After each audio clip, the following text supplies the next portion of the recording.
Bonjour à tous, bienvenue dans notre méditation quotidienne. J'ai la joie aujourd'hui de lire avec vous ces béatitudes, cette charte des citoyens du royaume de Dieu. Et nous sommes dans le premier évangile, l'évangile selon Matthieu. On se souvient que Matthieu, c'est ce publicain ou ce collecteur d'impôts qui était à son bureau un jour.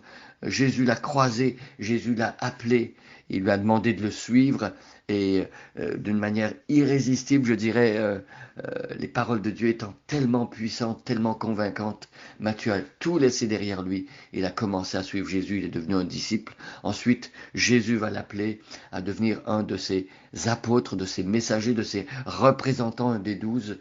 Et Matthieu va écrire donc le premier évangile, cet évangile qui est destiné au peuple juif. Matthieu présente Jésus comme le roi, le Messie. Et Matthieu va citer souvent les Écritures de l'Ancien Testament parce que pour convaincre un juif que Jésus est le Messie, il faut bien entendu lui montrer que dans la parole de Dieu, Jésus est déjà annoncé dès l'Ancien Testament comme le Messie qui doit venir, le fils de David. Donc, nous sommes au chapitre 5 et nous allons voir la prochaine béatitude. Alors je lis à partir du verset 1. Aujourd'hui, nous allons voir la septième des béatitudes. Donc, je vous invite à prendre votre Nouveau Testament, prendre le premier livre du Nouveau Testament, l'Évangile selon Matthieu. Jésus, voyant ces foules, monta sur une colline et il s'assit. Ses disciples se rassemblèrent autour de lui et il se mit à les enseigner et il leur dit : Heureux ceux qui se reconnaissent spirituellement pauvres, car le royaume des cieux leur appartient. Heureux ceux qui pleurent, car Dieu les consolera. Heureux ceux qui sont doux, car Dieu leur donnera la terre en héritage. Heureux ceux qui ont faim et soif de justice, car ils seront rassasiés. Heureux ceux qui témoignent de la bonté, car Dieu sera bon pour eux. Heureux ceux dont le cœur est pur, car ils verront Dieu. Verset 9, c'est le verset sur lequel on va se pencher aujourd'hui. Heureux ceux qui répandent autour d'eux la paix, car Dieu les reconnaîtra pour ses fils. Alors la paix, c'est un bien extraordinaire que de pouvoir dire aujourd'hui je suis en paix, je connais la paix.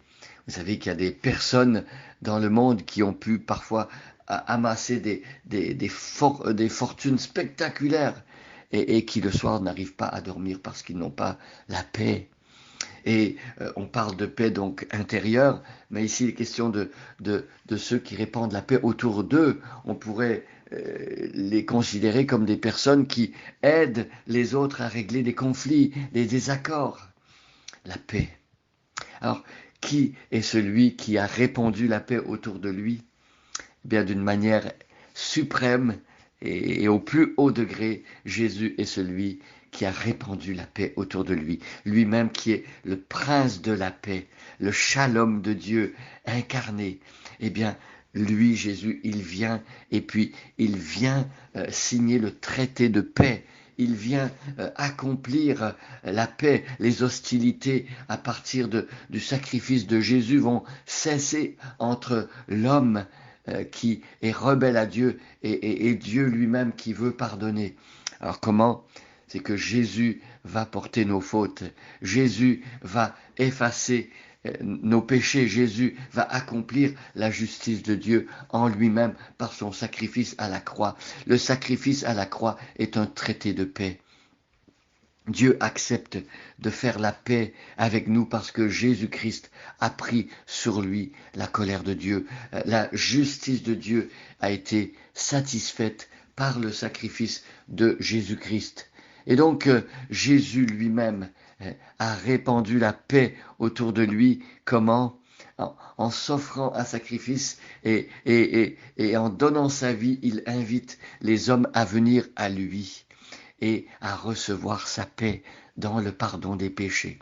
Et donc quand on croit en Jésus-Christ, Jésus répand sa paix dans le monde, parce que ceux qui ont connu la paix de Dieu et la paix en Jésus-Christ peuvent à leur tour annoncer l'évangile de paix.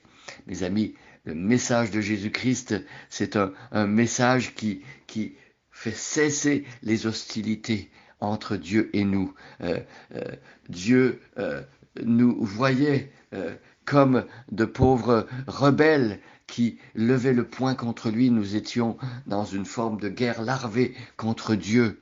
Et Dieu vient faire cesser les hostilités. Et donc, ceux qui répandent la paix autour d'eux, ceux qui, ayant connu eux-mêmes dans leur cœur la paix et qui veulent que les hommes autour connaissent la paix avec Dieu, eh bien, Dieu dit qu'il les reconnaît pour ses fils. Pourquoi? Parce que ce qu'ils font est de même nature que ce que Jésus a fait. Jésus a répandu la paix, une paix unique que nous ne pouvons pas répandre de la même manière que Jésus l'a fait. Mais lorsque nous annonçons l'évangile de paix, eh bien, nous entrons dans les pas de Jésus-Christ et nous marchons à sa suite. Alors nous voulons qu'autour de nous, la paix de Dieu soit connue et nous voulons annoncer l'évangile pour que de nombreuses personnes entrent dans la famille de Dieu et soient reconnues pour les fils et les filles de Dieu. Alors c'est ce que l'évangile de Jean dit au sujet de Jésus-Christ. L'évangile de Jean parle de la parole et de la lumière qui sont venus dans le monde et le monde n'a pas reçu cette lumière et cette parole, mais le verset 12 du chapitre 1 dit, mais à tous ceux qui l'ont reçu, à ceux qui croient en son nom. Il a donné le pouvoir, le privilège de devenir enfants de Dieu, lesquels sont nés ni de la chair, ni de la volonté de l'homme, mais de Dieu. Alors Jésus nous fait entrer dans sa paix en transformant nos cœurs, en nous donnant un cœur nouveau, en nous donnant une nouvelle nature, en nous faisant naître dans sa famille. Et nous sommes ainsi reconnus pour des fils et des filles de Dieu.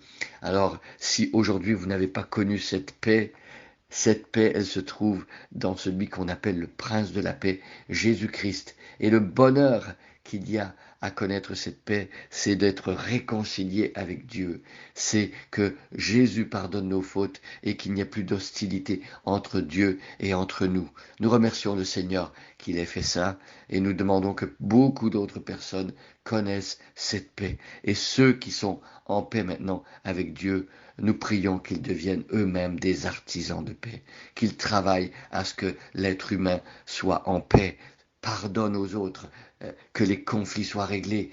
Comment? Par l'évangile de Jésus-Christ. Bonne journée à chacun et à chacune et soyez bénis.